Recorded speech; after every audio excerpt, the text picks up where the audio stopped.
Le damos la bienvenida eh, primeramente a todos y agradecemos una vez más por participar en estas charlas y le damos una especial bienvenida al doctor Horacio Juan Boló, eh, que es el que nos va a hablar acerca de tan importante tema como es los 6 días de la creación a la luz de los santos padres.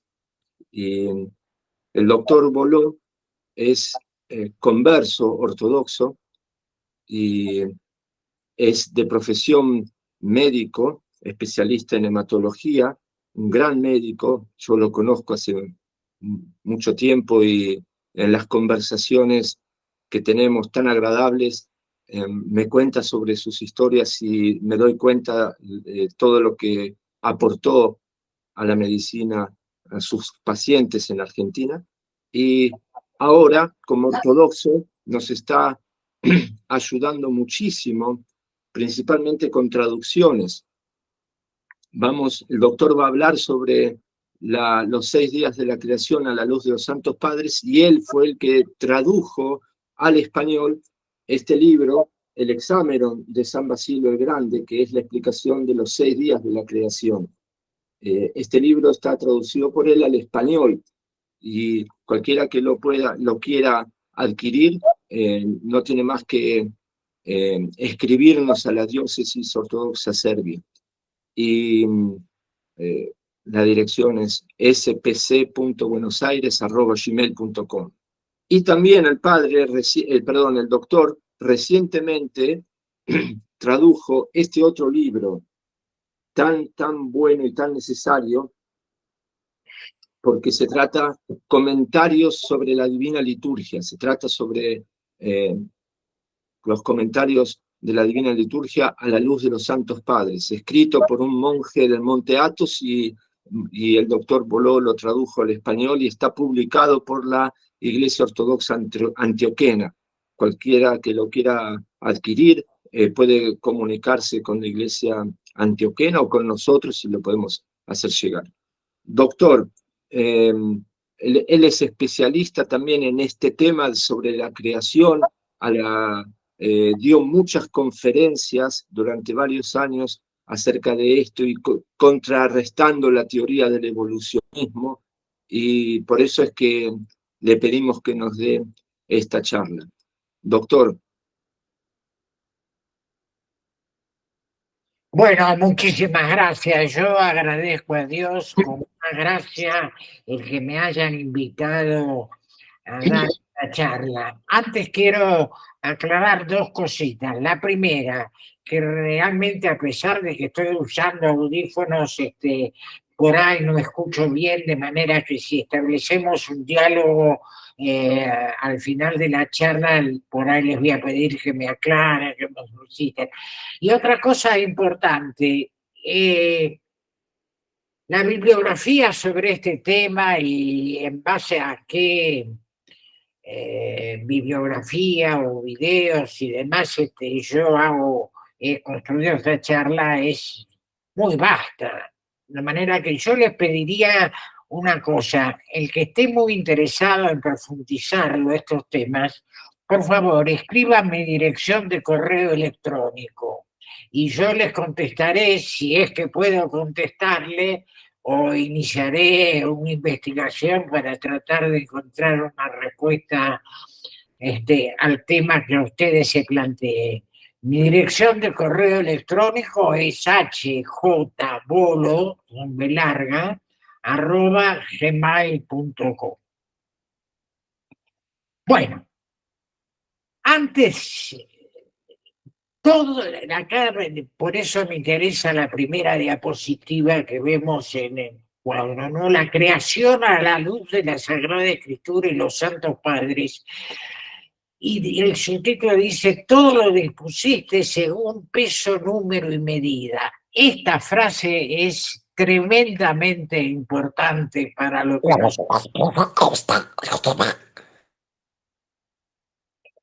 Perdón, no entendí.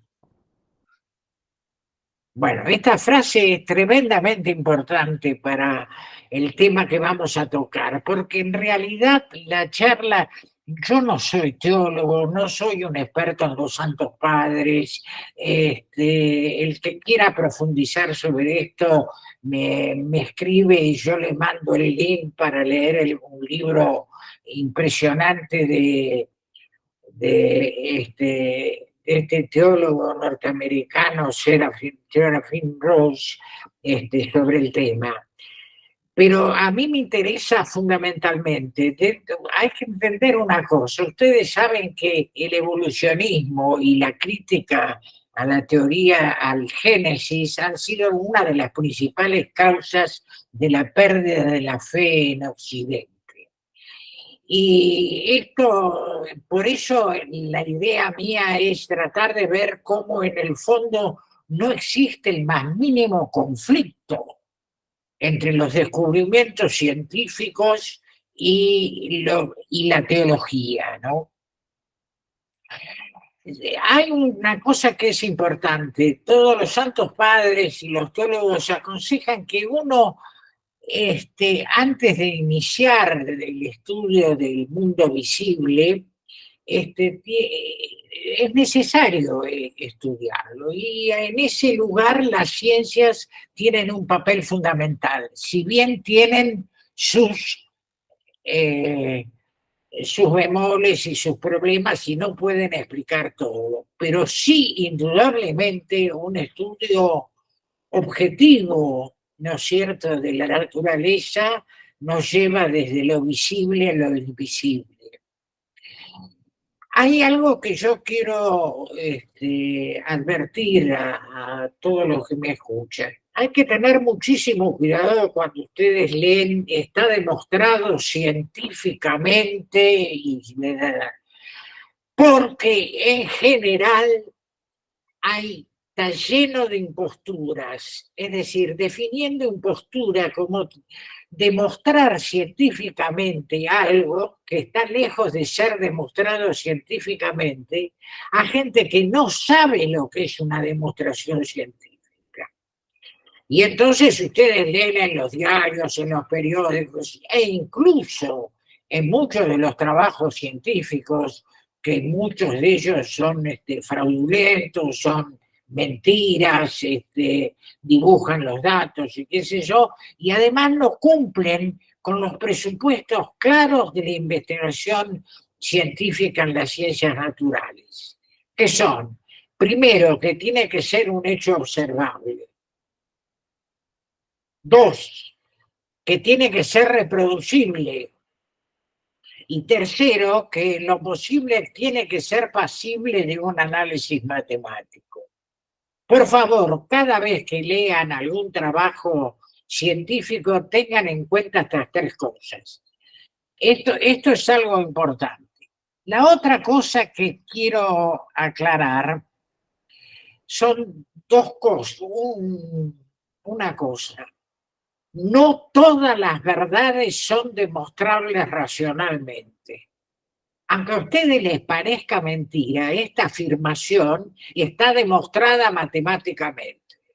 Es decir, insisto, hay cosas que son verdad y que no puedo demostrar científicamente, racionalmente. Este es el famoso teorema de Kurt-Gödel, que ha sido tal vez el matemático más importante del siglo XX. El problema es que no es conocido ni aún por profesores de matemáticas, porque destruye totalmente, ¿no es cierto?,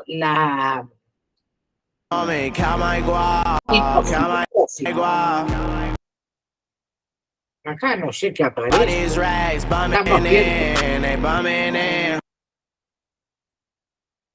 Estamos siendo hackeados. ¿Qué? ¿Hola? ¿Me escuchan? Sí, hay que eliminarlos a alguien que se está metiendo a molestar.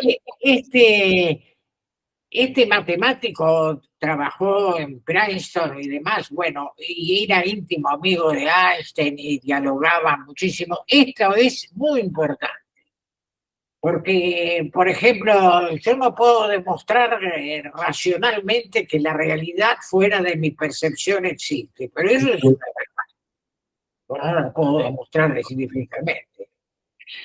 Esto es un criterio. Y después hay otra cosa que yo creo que vale la pena recalcar y que vamos a ver que en el fondo es así. Einstein una vez dijo que todo verdadero científico llega un momento que se encuentra frente al misterio y el que no lo ve está ciego. El misterio es algo insondable, es decir, a medida que uno profundiza cualquier realidad, No, se salió. las realidades del espíritu y las realidades de la ciencia, el misterio avanza. Es decir, por ejemplo, se han hecho cantidad de investigaciones sobre la vida, pero la vida es un misterio. Hemos estudiado y el hombre lleva años estudiándose a sí mismo, a las personas, etcétera, etcétera. Misterio. Perdón, ¿qué pasa con el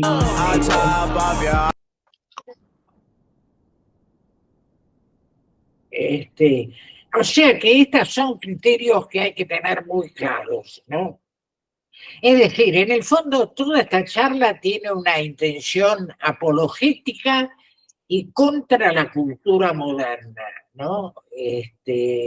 O sea que, bueno, que desgraciadamente ha infiltrado a muchas de las religiones y sobre todo al cristianismo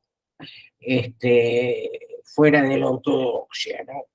Bueno, vamos a empezar con la primera diapositiva. Ustedes ven, por eso acá yo puse todo lo que pusiste según peso y medida, ¿no? Y esto es una afirmación de la Sagrada Escritura, pertenece a Se salió. al libro de sabiduría, ¿no es cierto? En todo caso, después yo les... ¡Ay, muchachos! ¡Ay! Se salió. Perdón, ¿ustedes escuchan las mismas interrupciones que escucho yo? Sí, doctor. No entiendo. Sí, no sé qué le está molestando. Padre Simeón, te podría pedir si podés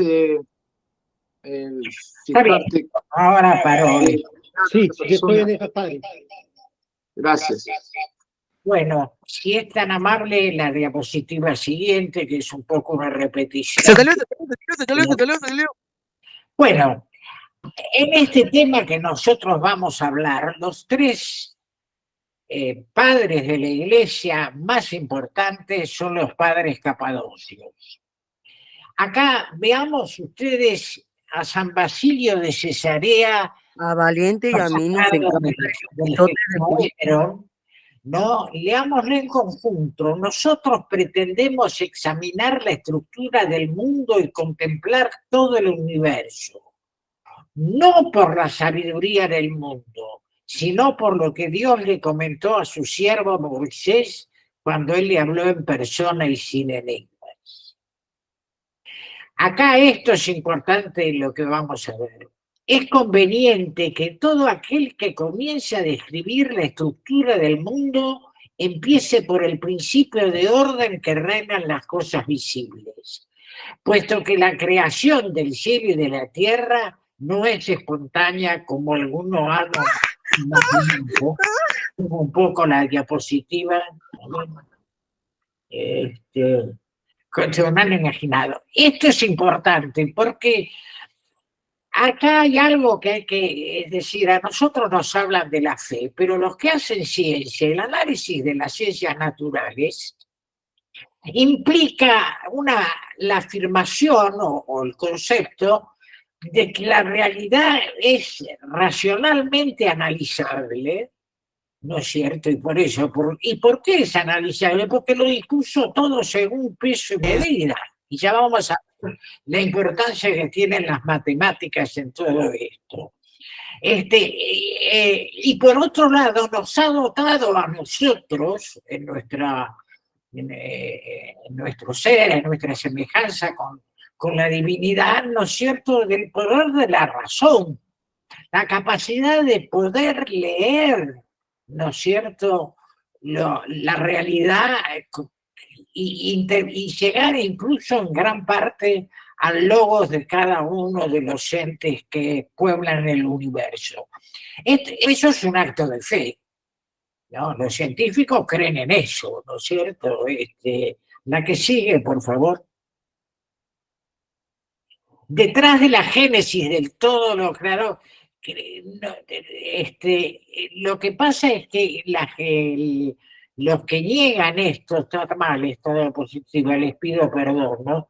Creyeron que en el conjunto de los entes no había un logos, ¿no?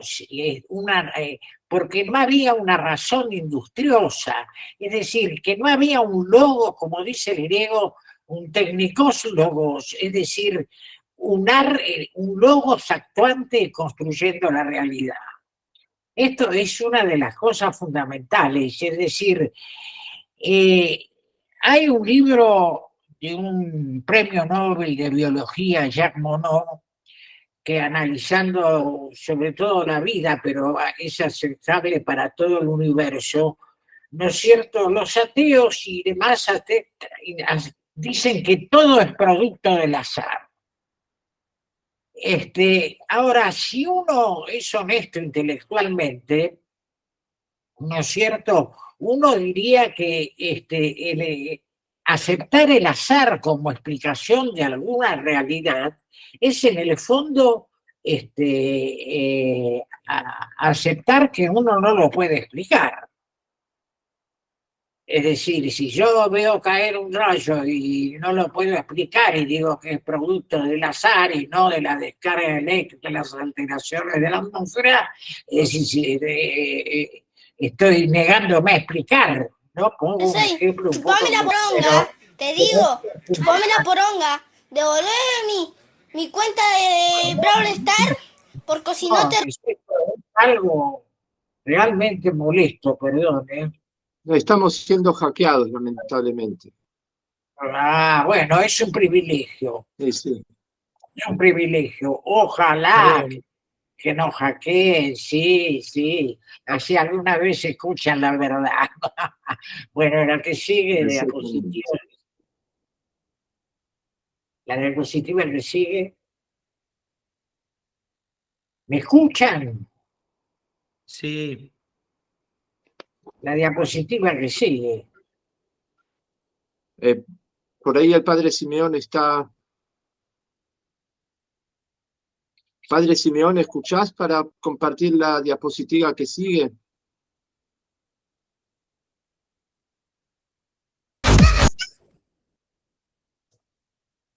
Ahí está.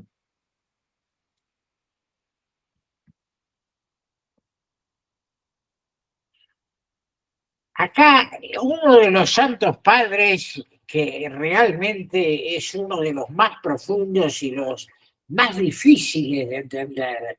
Yo, por ejemplo, he tratado de traducir su trabajo sobre la creación del hombre, que es un poco un complemento del Hexaémeron de San Basilio, y realmente me enfrenté con un pensamiento realmente que me superaba totalmente, ¿no? Pero ha escrito una apología sobre la creación, que yo tengo un trabajo hecho por un ortodoxo rumano, un presbítero experto en teología y demás, del cual he sacado estas citas, ¿no? Todo lo que llega a sentir es engendrado según la razón. Y nada de lo que existe, bueno, no sé, yo no sé, he mandado mal las diapositivas, porque yo las había corregido, bueno. Dice, la que sigue, por favor, todas las propiedades que hacen posible, no sé, las he mandado mal. Bueno, lo que pasa es que ahora no sé dónde tengo la cita. Bueno, en todo caso, después lo veremos. Otro de los trólogos y los padres que son realmente se han ocupado del tema, y esto es tremendamente importante. Fíjense San Gregorio Palama, ¿no? En el siglo XIII, el origen temporal y espacial del mundo es un hecho que demuestran y conforman tanto la misma naturaleza como la historia y los descubrimientos en las artes. Fíjense, yo he controlado el original griego de la primera, porque entre paréntesis les aclaro, si alguna interesa, yo tengo escaneado y guardado en la computadora la primera edición de la Filocalía, la publicada en Venecia en griego. Si me la piden, se las mando, ¿no? Y ahí él en la Filocalía, en el tomo 3, fíjense lo que dice. El origen temporal y espacial del mundo es un hecho que demuestran y conforman tanto la misma naturaleza como la historia y los descubrimientos en las artes. No dice según la Sagrada Escritura. ¿Se dan cuenta? Esto es tremendamente importante. Porque él dice que un análisis honesto y real Ahora, ¿de dónde él saca que tiene un origen temporal y espacial basándose puramente en la física? Eso es un misterio, ¿no? Porque fíjense que ustedes que hasta el año 1921, desde los albores del pensamiento filosófico y demás, se aceptaba como que el mundo era un hecho que no tenía ni comienzo ni fin, que era algo eterno. Él dice, no, señores, el origen temporal y espacial del mundo es un hecho que demuestra, es decir, él afirma el Big Bang, que va a ser recién postulado en el año 1921 por un sacerdote jesuita católico, Joseph Lemaitre, va a ser luego confirmado ampliamente por la ciencia, ¿no? Lo cual ha creado una revolución tremenda, porque esto ha sido, digamos, un knockout para todo el ateísmo, porque si esto es así, tiene que haber una causa fuera del tiempo y del espacio, ¿no es cierto?, que sea la creadora de todo lo que vemos en la naturaleza, ¿no? Nos resulta imposible concebir algo como existiendo antes de la génesis del mundo y del tiempo. Fíjense ustedes esto, porque la naturaleza propia del mundo, al exigir que el principio de cada cosa natural derive siempre de otro, sin el cual no podría existir, demuestra fehacientemente que su primer principio o causa debe ser algo que no procede de otra cosa. Medítenlo todo esto, porque bueno, Palamas, ustedes seguro lo conocen mucho mejor que yo, ¿no? Ahora, fíjense que él afirma el principio de causalidad. También es uno de los elementos que son verdad, pero que no son demostrables racionalmente, salvo, es decir, como principio de coso. Uno lo puede demostrar, digamos, fácticamente con cualquier experimento. Es decir, si yo para prender el fuego de la cocina tengo que usar un fósforo. Es decir, el fuego del fósforo es el que enciende la cocina. Le pongo un ejemplo, no. Ahora, después hay algo que la que sigue. Bueno, vamos a empezar con el análisis de la Sagrada Escritura, ¿no? Son variadísimos los textos de la Sagrada Escritura fuera de la Génesis que se refieren de alguna manera al acto de la creación del mundo y de la tierra y del hombre y demás. Son muchísimos, no voy a citar todos porque es inacabable. En realidad, yo les digo, esta charla que yo estoy dando es una mera introducción a algo que merecería un curso que tendría que ser multidisciplinario, con un astrofísico, un teólogo, un filósofo y demás, porque realmente es un tema difícil de abarcar en una conferencia, ¿no? Entonces, dice, la primer día de la creación, la tierra era confusión y caos, y las nieblas cubrían la faz del abismo. Y por supuesto que dice, en el principio creó Dios el cielo y la tierra. Realmente, como vemos, cuando usa la palabra tierra, en realidad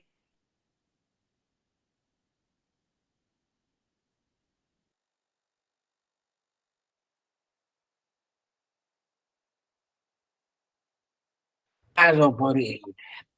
Porque, y la ciencia lo ha demostrado, es decir, la teoría del Big Bang fue creado, el cosmos fue creado a partir de la famosa explosión de la partícula primera, es decir, que tuvo un comienzo y que es producto de una causa que le es ajena.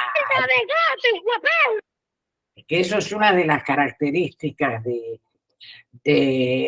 la acción de estos juegos, ¿no?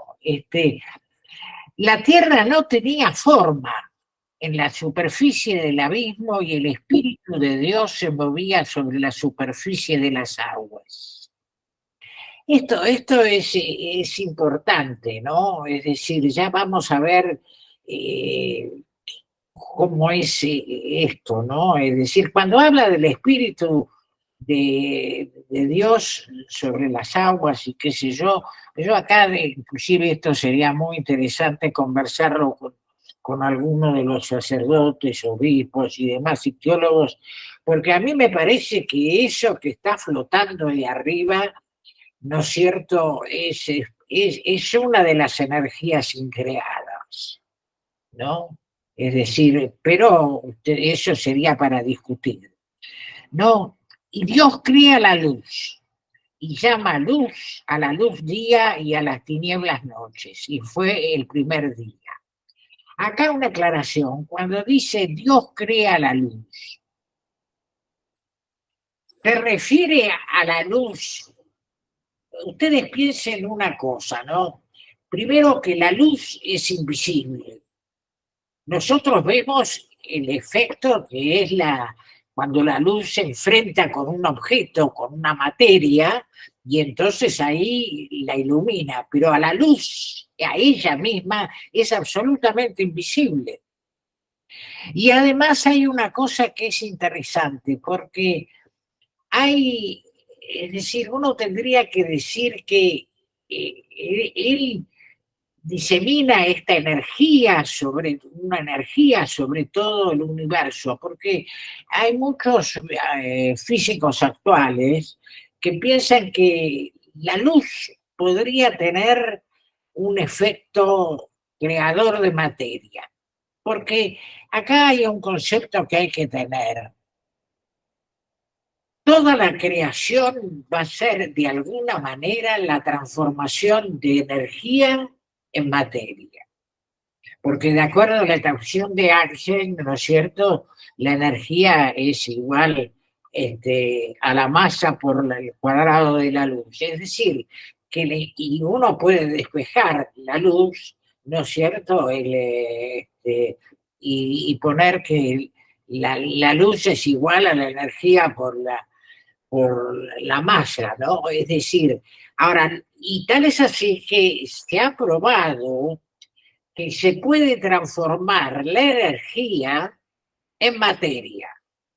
Lo que pasa es que la energía necesaria para transformar la energía en materia es impresionante.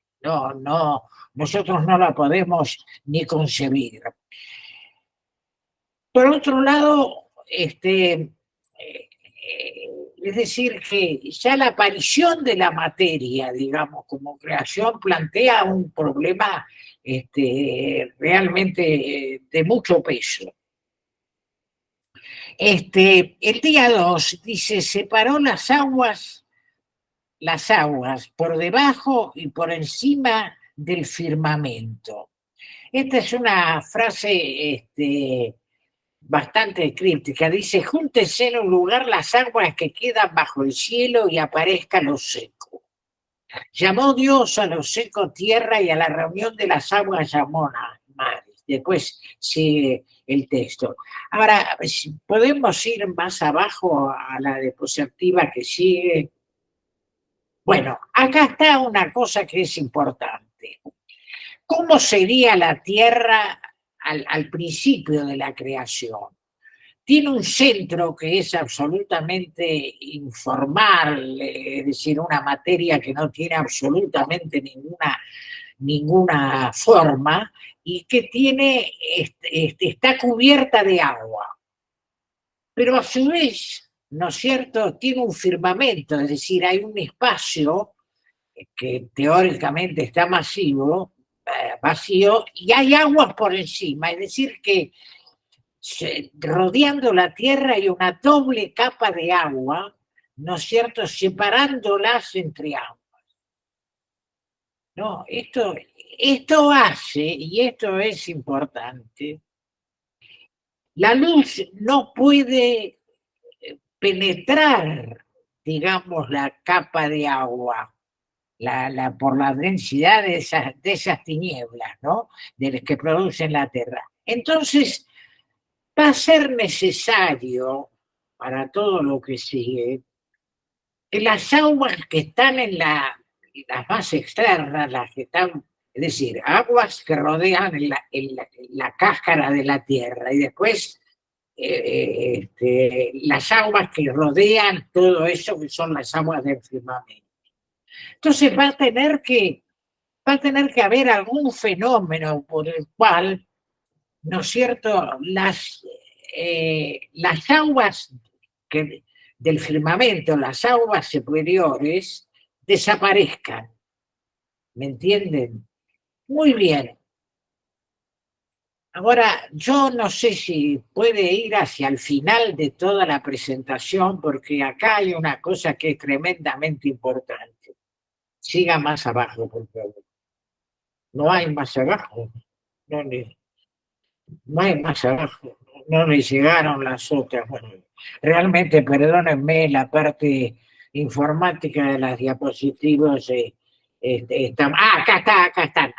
Estas. Miren, fíjense, si ustedes tienen una atmósfera que los rodea, que tiene muy bajo contenido de oxígeno, que tiene un 1% de oxígeno o algo alrededor de eso, tienen unas espesas tinieblas húmedas, es decir, tienen una neblina. Muy bien. ¿Qué es lo que pasa? En un determinado momento, hace millones de años, por supuesto, empezó a aumentar la concentración de oxígeno en la atmósfera que rodeaba a la Tierra. A la Tierra, digamos, rodeaba entre las dos aguas. ¿No? Entonces, ahí empezó bruscamente a aumentar la concentración de oxígeno, lo cual crea un problema bastante interesante para ver dónde se generó ese oxígeno. Algunos piensan que desde el centro de la Tierra. En fin, eso es una cosa para discutir con los astrofísicos. Pero fíjense, si ustedes aumentan, esta es una foto tomada, un experimento muy bien hecho. En un matraz colocaron una foto y dentro del matraz reprodujeron la atmósfera tal cual era, ¿no es cierto?, hace millones y millones de años. Y vieron que en realidad la foto no se veía, por eso está esta foto. No, es imposible. La que sigue, Si ustedes la aumentan al 3 o al 4% la concentración de oxígeno, se empieza a ver esta montaña en la neblina. Y si ustedes la llevan al 8%, ¿no es cierto?, la que sigue, entonces la ven con absoluta cosa. Esto era fundamental dentro de la creación de la Tierra, que desaparecieran las tinieblas que la rodeaban, se da cuenta, para que penetrara la luz, ¿no es cierto? Y a su vez, esto va a ser, por supuesto, el hecho de que tanto nosotros los hombres como los animales y demás podamos ver, porque si no, no veríamos nada, se da cuenta. O sea que, fíjense ustedes la importancia que esto ha tenido y que tampoco nadie sabe muy bien por qué esto pasa, ¿no? Es decir, bueno, ahora, después de esto, nos volvamos a las diapositivas que teníamos antes. Bueno, vamos más a ver, la que sigue, perdón, a ver si yo no estoy confundido. No, vamos para arriba. Ahora ya acá desaparece, esta también sáquela porque no nos va a ayudar. Bueno, es decir, esto pasa el día 2, el segundo día de la creación, ¿no? Cuando había aguas por debajo y por encima del firmamento, ¿no? El día 3, ¿no es cierto?, aparece en la tierra. ¿Por qué? Porque Dios ordena que las aguas se junten en un lugar, ¿me entiende? Y aparece la tierra tal cual nosotros la vemos, la conocemos. Muy bien, es muy interesante porque ¿cómo es que aparece la Tierra? La Tierra en ese momento está rodeada de la capa de agua, ¿no? Entonces, sale el oxígeno, la atmósfera se limpia, etcétera, etcétera, y empieza a brotar, el agua cubre toda la tierra, son los mares, ¿no es cierto? Y desde el fondo, desde el centro de la tierra, entran a brotar la tierra sólida. ¿Cómo pasa esto? Bueno, aparentemente esto se hace fundamentalmente porque lo primero que aparece son las islas volcánicas, es decir, erupciones de volcanes submarinos que hoy crean los tsunamis y todo lo demás, se van creando islas de tierra, ¿no? Y a su vez después aparece empiezan a aparecer los continentes, es decir, la tierra sólida, ¿no?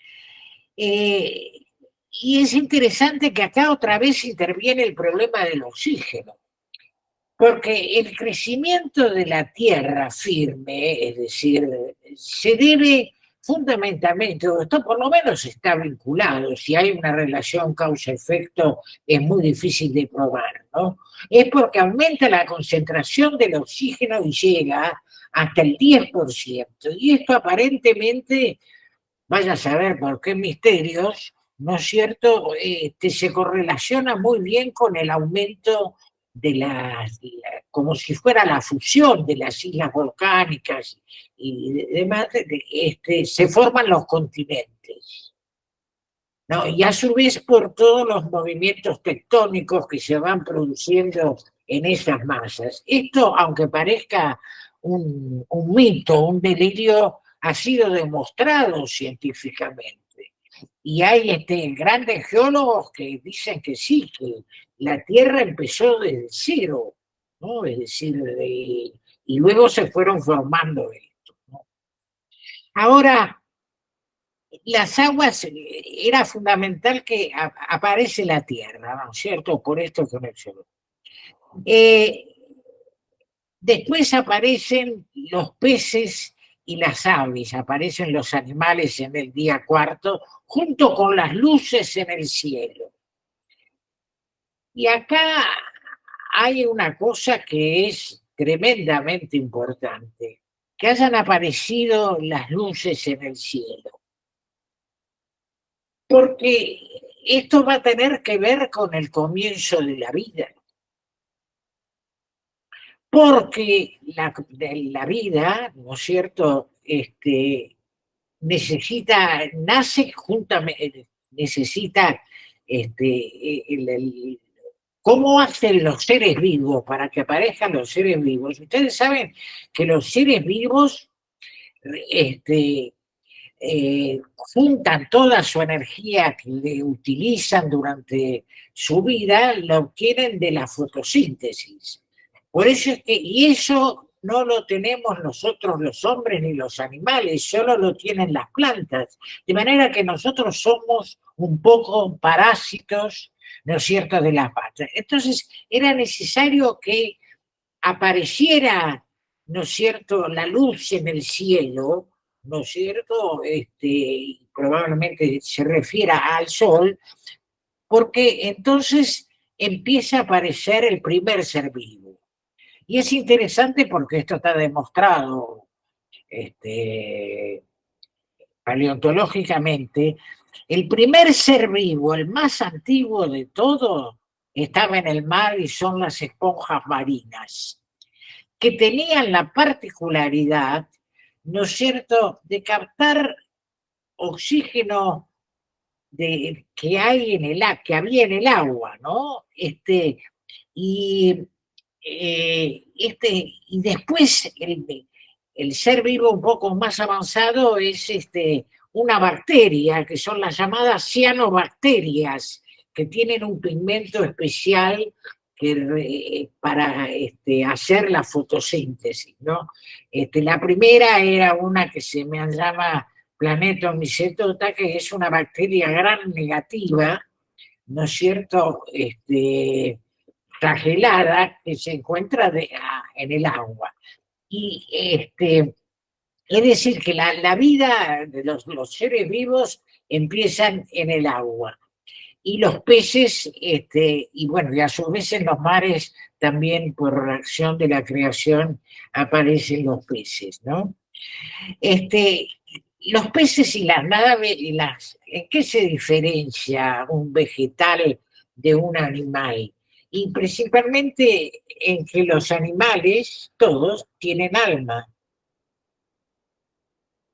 ¿no? Es decir, el alma es la que transforma de alguna manera misteriosa la materia en un ser vivo. Nadie tiene la menor teoría de cómo nació el primer ser vivo. Es absolutamente un misterio indescifrable, ¿no es cierto? Dios es el que da la vida, tal cual lo dice el Génesis, ¿no?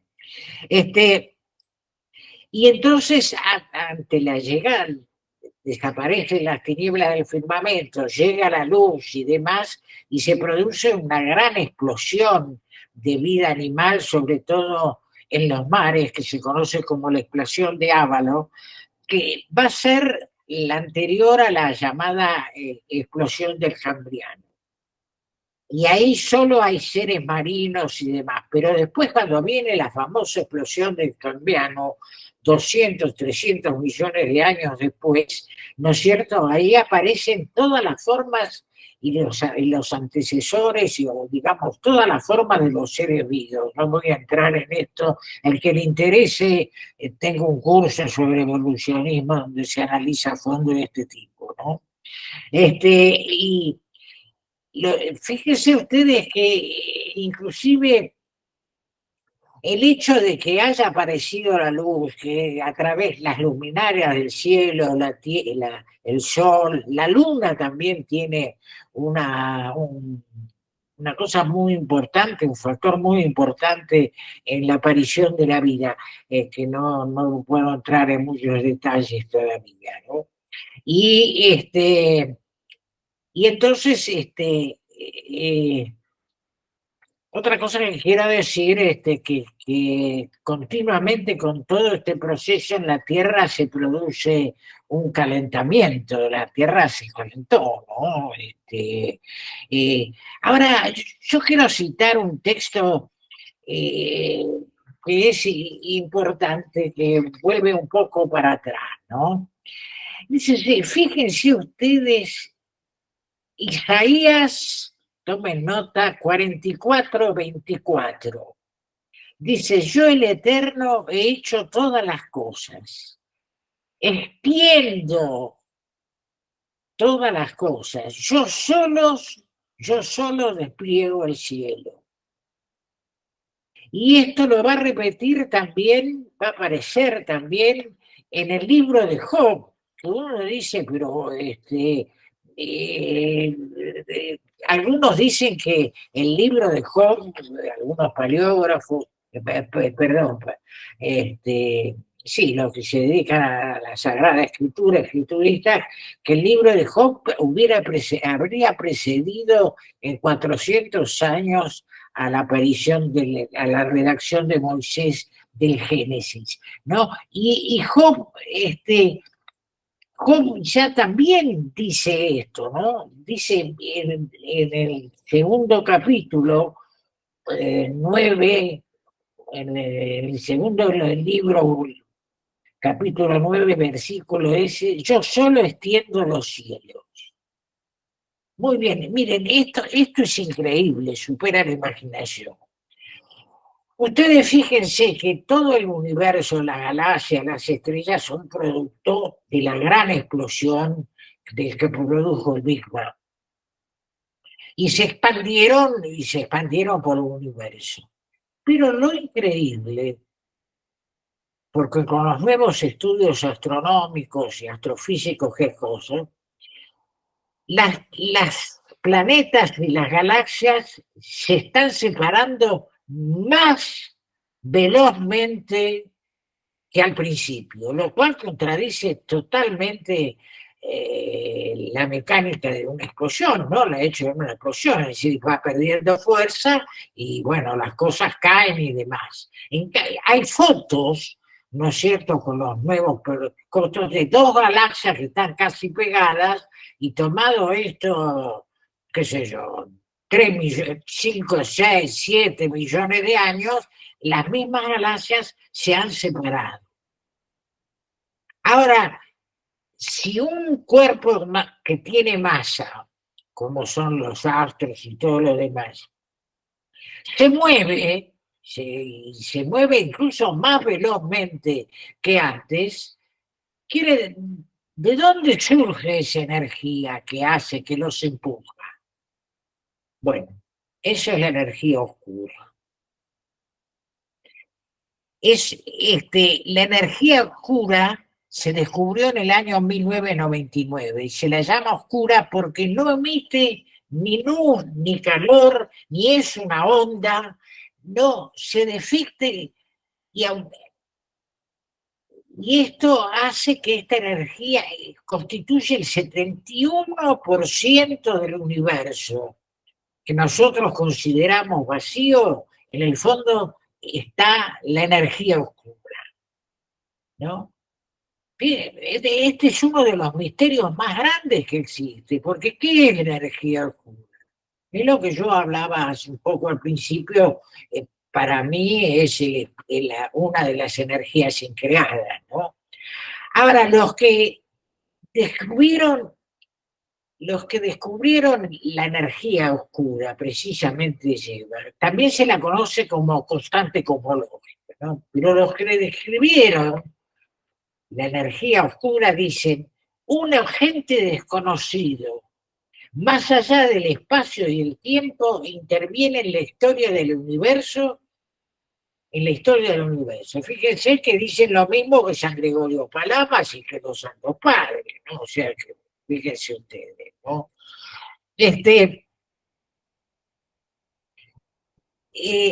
Además, todos los teoremas se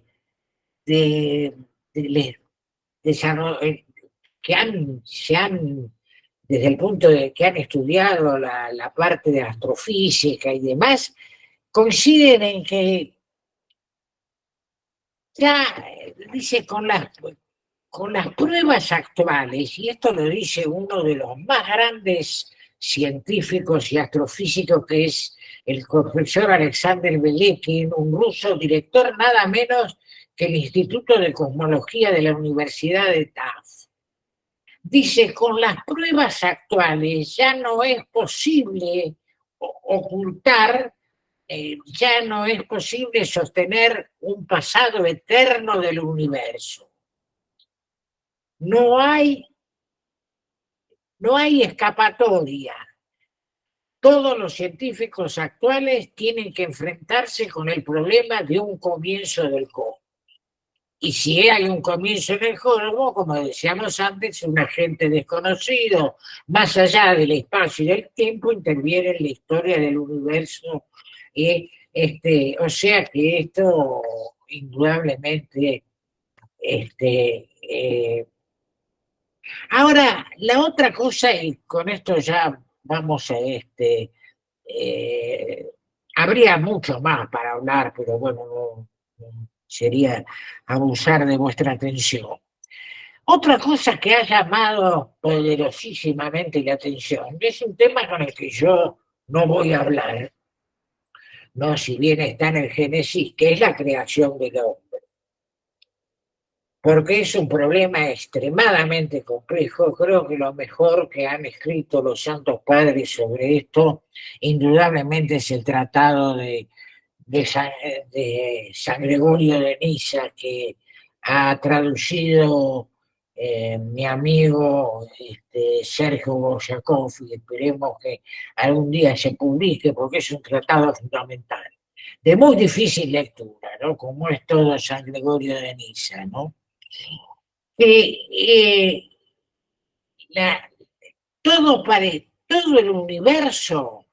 Todo el universo pareciera estar planeado previamente y tener una serie de constantes físicas, ¿no es cierto?, para que aparezca el hombre. Esto nos llevaría 3 charlas por lo menos, pero por lo menos son 7 constantes cuya mínima variación, pero le digo una variación del 0,500%, no hubiera sido posible la vida. No hubiera sido posible las reacciones químicas que tenemos, etcétera, etcétera. O sea que, indudablemente, la naturaleza y el estudio científico de la naturaleza nos demuestra que toda la verdad que hay encerrada en el Génesis, ¿no? Y que ya intuyeran los santos padres, ¿no? Bueno, y algo, yo les quiero resaltar una cosa, ¿no? Es decir, los vegetales aparecen, contrariamente a lo que pareciera en una frase del Génesis, aparecieron antes que los animales, porque si no, los animales no hubieran tenido de qué alimentarse, ¿no? Aparecieron 200 millones de antes que los animales. Ahora, muchos decían que ese era un error de la Biblia, qué sé yo, porque no se encontraron fósiles de los vegetales. Y resulta ser que los vegetales no tienen caparazón, no tienen, es decir, no se fosilizan con la misma facilidad, pero recientemente se ha encontrado, y sobre todo por estudios de ADN, encontraron ADN en ciertos fósiles anteriores, muy anteriores al Cambriano, de manera que son plantas, ¿no? Es decir, esto es otra cosa que... Y quiero terminar con una cosa, ya que el texto era Sagrada Escritura y y la creación y demás de eso, y cómo la verdad del relato, de los relatos de la Sagrada Escritura, que es la que sigue, perdón, la que sigue. Bueno.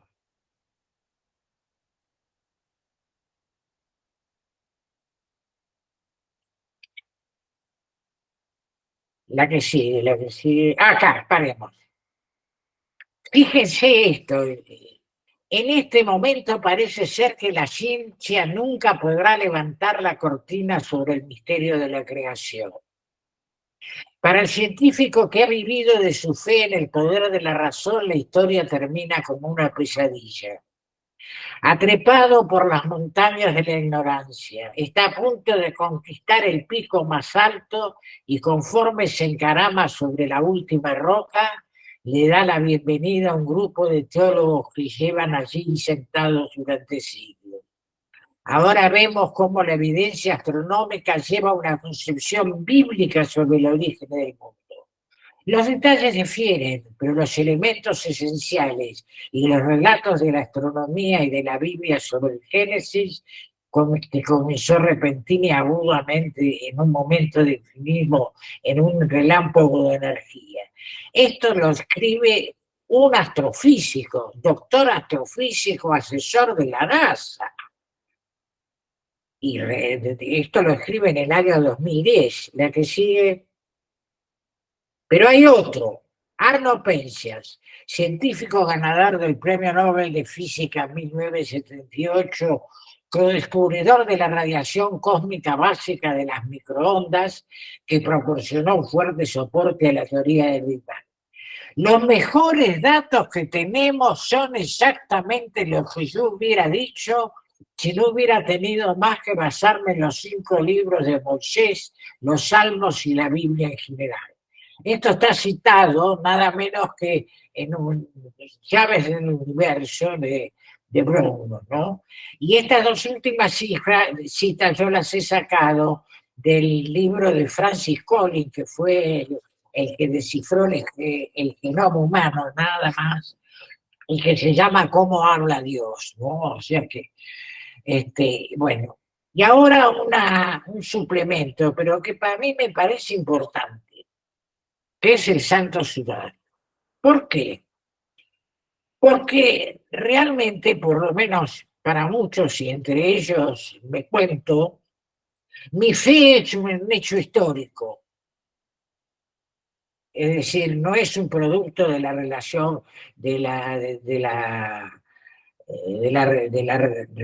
razón, ni de la filosofía, ni de cosas por el estilo, si bien puede ser, por supuesto, pueden actuar como preámbulos para la fe, pero mi fe verdadera es que Cristo vivió en el siglo I, transmitió solo tu mensaje, padeció bajo Poncio Pilatos, ¿no es cierto?, fue crucificado, muerto y sepultado.